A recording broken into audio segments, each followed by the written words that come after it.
There's a strange kind of magic in the moment you tell yourself just one more run.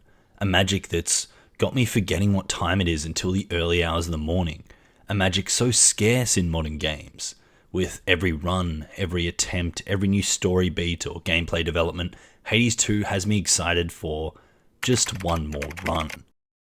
It's funny when I think back to the original title and how they quite literally perfected the roguelike genre. I couldn't conceive how they could possibly improve upon the formula for Hades 2. Yet, here we are. It's more of everything they got right in the original Hades, just now bigger and better, splashes of old and new faces, familiarity and novelty. A true sequel thematically, narratively and mechanically. They haven't just recreated Hades, they've evolved it. To the point I'm ready to call the genre a Hades-like. Because let's be real, no one here's played the iconic 1980s hit title Rogue, a 2D turn-based game known for its randomly generated dungeons and permadeath mechanics that went on to inspire the entire genre to be named after it. Because truth be told, the whole genre has evolved far past this point. Modern roguelikes are more like Hades, than Rogue. Run-based games which emphasize replayability. Sorry, getting sidetracked already. Hades 2 expands on the characters, the lore, the gameplay, and just about everything the original had to offer. Now with the new heroine, Zagreus' sister, Melanoi, we are tasked with stopping the Titan, our grandfather Kronos, from his attempt to take revenge by ruling over the underworld and destroying Olympus. So slightly more high stakes than the original, but the premise is still the same, getting support from the gods in our conquest to rebuild our family. But what truly elevates Hades 2 isn't just the new narrative or heroine, it's how it feels to play. The moment-to-moment combat, the rhythm of its runs, and the way every strike, dash and spell flows together. It's intoxicating. So before diving into the story, let's talk about the one thing that makes it impossible to stop playing, the gameplay itself. Spawn of Hades, I ought to clarify I do not care for idle talk. Ask me no questions. Respond only when prompted or when necessary in the absolute. But above all, do as you will. Every system in Hades 2 is built to feed desire. From the very first steps into the wicked woods of Erebus, Hades 2 pulls you into the trance-like rhythm, a kind of mechanical hypnosis where you're never quite content with stopping. It's not the kind of game that demands your attention through brute force difficulty or overwhelming spectacle. It earns it through flow. Every movement, every attack, every decision you make carries the rhythm that feels deliberate. When you enter your first chamber, you already know what you're here to do. Clear the room, survive and collect whatever spoils await you. But what you don't realize, at least not immediately, is that this is the loop that is designed to seduce you. Each encounter becomes a small performance, its tempo dictated by your weapon of choice, your skills and the boons you've been blessed with. The structure of the run in Hades 2 is identical to the perfect formula of number 1. Enter a room, fight, collect a reward, move forward. Yet, within the simplicity lies a dizzying array of variation. The boons on offer from the gods come in varying quantities from common to heroic, and what they offer is based on 1. What abilities you already have, and 2. What you don't have. And from that, you have 3 choices to make. You gradually build the moment of power as you move further and further into the run. There are some returning gods such as Poseidon, Aphrodite, who offer similar but not identical skills, and also that's not all of them, to their counterparts in the original game. New deities enter the pantheon too. Selene, goddess of the moon, introduces an entirely new mechanic, the Hex, a powerful god-specific ability that replaces the old call mechanic from the first game. When you invest in her blessing again, she offers upgrade points with a skill tree, creating a gratifying sense of long-term development within your run.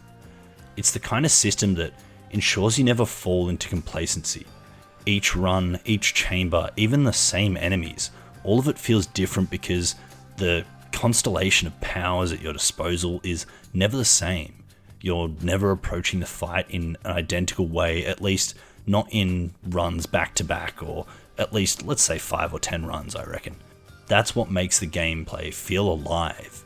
You might enter a familiar corridor in Erebus, but the experience morphs with every combination of boons, weapons and circumstances. The variation in enemies too, it keeps you perpetually off balanced. There's little direct overlap, and every encounter feels tailored to test Melanoi's toolkit. Yet what fascinates me the most is how all of these mechanical complexities feel effortless. You don't consciously think about the systems intertwining. You simply react, flow, and adapt. It's as if the game has internalized the rhythm itself. The pace of your dash, the weight of your attacks, the breathing room between waves of enemies until combat feels almost like dancing. That's where the so-called addiction begins. The satisfaction isn't in the numbers or the loot, it's in the sense of movement, the kinetic pleasure of existing in the system. The moment-to-moment feedback is so fine-tuned that you find yourself compelled to play, not out of obligation, but out of harmony, and it doesn't end when the fight does. Every room's reward screen, every branching path that follows, adds a layer of temptation. You're presented with 2 or 3 door symbols, one promising a god's boon, another offering a weapon alteration or raw materials, another a healing spring or a shop. Each choice teases a new possibility, a new build, a new experiment. The game constantly asks you, what if? And you inevitably say, why not? Now, in some ways, I think Hades 2's approach to buildcraft has changed, and not necessarily for the better. In the original, there was this thrilling potential to stumble upon a perfect build, an attack-only setup or a cast build, a dash and dodge build, powered entirely by a select few gods, boons coming to make some broken-ass build. Every run had the potential to become your magnum opus, a good build that kind of became broken once a few pieces of the puzzle fell into place. Now, some might not like it, but it was rewarding of its own when you were able to make it happen, because it wasn't every run, but it was common enough to be a pursuit to kind of always be chasing it in every run. In Hades 2 though, the synergy feels broader. It's less about specializing in one archetype like cast or special, and more about weaving together multiple outlets. Boons from different gods often complete each other rather than just reinforce a single ability. And I never felt like I was relying entirely on one source of damage. Sure, sometimes my special would be my main source of damage, but there was still situations where I needed to use my cast or regular attacks.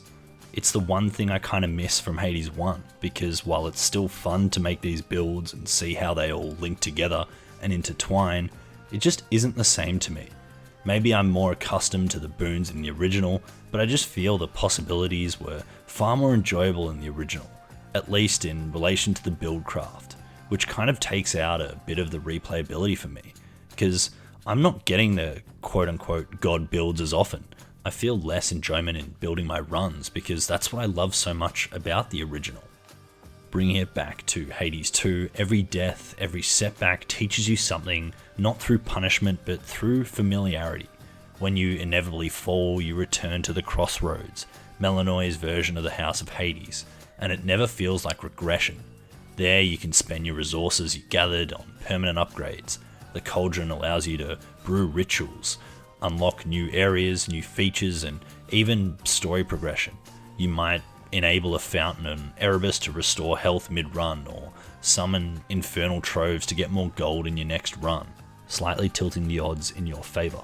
You can purchase or unlock new weapons, each with their own distinct feel and learning curve, and expand Melanoi's abilities through the Arcana system, a series of tarot-like cards that represent her growth, power, and identity tied to how you play. You have to pick and choose what you prefer here, at least early on. You have to make sacrifices for some cards over others. This is where the brilliance of Hades 2 loop becomes undeniable. It never leaves us empty-handed. Even in failure, you've earned. Even in defeat, you advance. You always have something to show for your time. The constant forward motion, that illusion of perpetual progression, is the heart of what makes this game so compelling. You're never sent back to square one, you're simply sent back to prepare. And the more you play, the more the systems interlock. The cauldron connects to the story, which connects to your upgrades, which connects to your weapons, which connects to the gods themselves. It's a lattice work of design where everything feeds everything else, a perpetual machine built out of reward loops and narrative curiosity. It's the genius of Supergiant's design philosophy. It's circular, not linear. While you're playing the game to overcome challenges, you're gradually improving every time. It's not a Souls-like where you have to just get good and get past a boss. Here the game makes you stronger, making each attempt easier than the last. Why do you keep doing this? You won, okay? You beat me. Before you even started. Last thing I need now is your sympathy. Nemesis, I don't know what I'm supposed to do. We're surrounded by enemies out there. Do we really need more? You're not my enemy, Malinois. Just go. Where other games draw a hard line between gameplay and story, Hades 2 kind of erases it. Failure is the story. Death is dialogue. Every setback feeds the narrative, and every return to the crossroads brings new life to the world. When you die, Malinois doesn't just simply respawn. She reflects. Hecate acknowledges your persistence. Nemesis mocks you with rivaled ambition. Moros muses in inevitability. The world evolves because you keep failing with it. It's a masterclass of narrative continuity. Supergiant understands the repetition only breeds boredom when it feels hollow. Here it feels alive. Every failure is met with recognition, not dismissal. You are never told you've wasted your time. What makes this even more astonishing is the sheer density of the writing. There are hundreds of thousands of lines of dialogue, more than the original game by a considerable margin, yet somehow you never hear the same thing twice. And that's the insane thing when you think about what this genre is. A roguelike, a loop-based game where you're literally doing the same thing over and over and over again. Every time I return from a failed run, the characters have something new to say. Nemesis might smirk, remark on how far I almost got. Moros might reflect on how close I came to changing my fate. And then perhaps Hecate offers a quiet nod of approval, not because I succeeded, but because I persisted. Each interaction makes the world feel elastic, alive, aware of you. Not just your victories, but your habits, your growth, your stubbornness. It's one of the most fascinating psychological tricks the game pulls. It makes you feel seen, not just as a player pushing through a challenge, but as a participant in a shared story that acknowledges your effort. When you finally beat a boss who you couldn't surpass in previous runs, they don't vanish into static irrelevancy. Next time you face them, they remember that you beat them. They change, their tone, their posture, their words, all shift in a subtle response to your growth. Some become bitter, others impressed. Not to mention other characters in the crossroads will interact differently with you as well, mentioning your triumphs and congratulating you on your accomplishments. That responsiveness is intoxicating. It's what makes you say just one more run, not just because you need the loot, not even because you crave victory. It's because you just want to see what people have to say next. The ever-growing narrative tying in with your journey is appealing in of its own, and that's where Hades 2 becomes something truly rare, a roguelike that uses narrative as motivation. The beauty of it all is how personal it feels. Even though I know rationally that everyone hears the same dialogue at certain milestones, it still feels uniquely mine because my journey to get there, my weapons, my boons, my number of attempts, my relationship with each of these characters, that's different to everyone else. That's what makes it powerful. Your version of the story isn't better or worse than mine, it's simply yours. You might have grown closer to one god, chosen a weapon I neglected, heard a fragment of dialogue I never encountered and never will, and yet our experiences feel connected by the same emotional current, a sense of shared persistence. It's a subtle illusion of individuality that few games manage to pull off, and it's one of the reasons I can't stop playing. Even long after beating the game, though really you can never really beat this game, the story continues to breathe. Characters evolve, relationships deepen, and the world reacts to your continued presence as though you belong there. This immersion wouldn't work without the extraordinary character design and voice acting that ties it all together. What are we ever going to do about our poor summit? That ugly Typhon made it all the way out here, and he's been ruining everything. Well, we are not going to let him walk all over us. Every figure in Hades 2 feels meticulously crafted, visually, vocally, and emotionally. There are no filler characters, no redundant archetypes. Each one serves a purpose, each one brings texture to the tapestry. The postures, the gestures, the subtle facial expressions, and all of it reinforces who they are. Hecate's elegance and restraint, Nemesis' sharp defensive confidence, Morris's tired eyes carrying the weight of inevitability itself. Even the gods above, radiant and untouchable, have the same theatrical presence, as if their divinity has solidified into personality. And then there's the voice acting, truly remarkable in its restraint and nuance. No line feels overperformed or artificial. Every delivery has weight and intention. It's the kind of work that makes you forget there's these scripted characters and start believing they're real people living in this world with you. I can't help but fall in love with them, all of them, even the ones who frustrate me, who mock me, who remind me just of all my failures, because they make failure meaningful. They make returning home feel like coming back to a living, breathing place. That's what makes Hades 2's narrative design so addictive. It doesn't exist apart from the gameplay. It is the gameplay, the conversations, the relationships, the reactions. These all serve the same purpose as a well-timed dash or a perfect parry. They sustain motion. They don't just push forward through combat, you push through connection. You play another run not only to see if you can reach the next boss, but to see if Hecate's will notice your improvement or if Nemesis will finally acknowledge your strength. The story becomes a mirror for your own persistence. That's what keeps you returning. That's what fuels that quiet whisper at the edge of your mind. One more run. Because in Hades 2, every run is another conversation, another revelation, another heartbeat in a world that never stops moving. Got all the way down to the House of Hades, so I heard.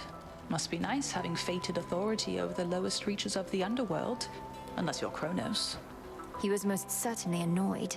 Wields a scythe that's twice my height, surrounds himself with feral satyr worshippers ready to die for him. I'm not surprised it once took both our fathers and more to bring him down. No reason to compare yourself. They're high and mighty lords of the heavens and the underworld, but they fought Kronos by necessity. You were trained to do precisely this. When I think about what makes Hades 2 so captivating, it isn't just the combat or the progression or even the story. It's that it understands the player in a way few games ever have. It recognizes that what drives you forward isn't greed or frustration, it's curiosity, the subtle compulsion to see what lies just beyond the next chamber, the next dialogue, the next boon. Every run is quiet conversations between you and the game. It challenges you, rewards you, teases you, and then, even in defeat, it welcomes you home. You fail, you grow, you return, and the world remembers. And that's the genius of it all. Nothing ever truly resets. Progression isn't measured in distance, it's measured in understanding.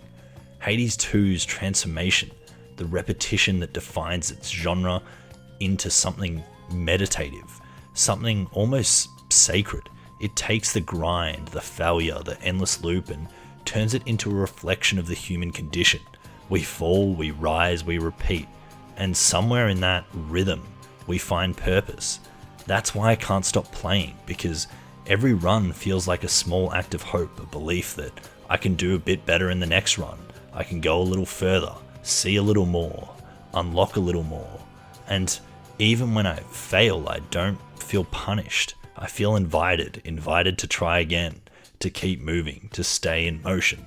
Supergiant hasn't just made a great sequel, they've captured something timeless, the beauty of persistence, the art of progression, and the quiet magic that keeps us whispering to ourselves, just one more run. Thanks for watching, I hope you liked the video. Please leave a like if you made it all the way here, and feel free to let me know your thoughts on all of this in the comment section below. And you know what? Which was your favourite boss? I've been asking that a lot, but why not let me know?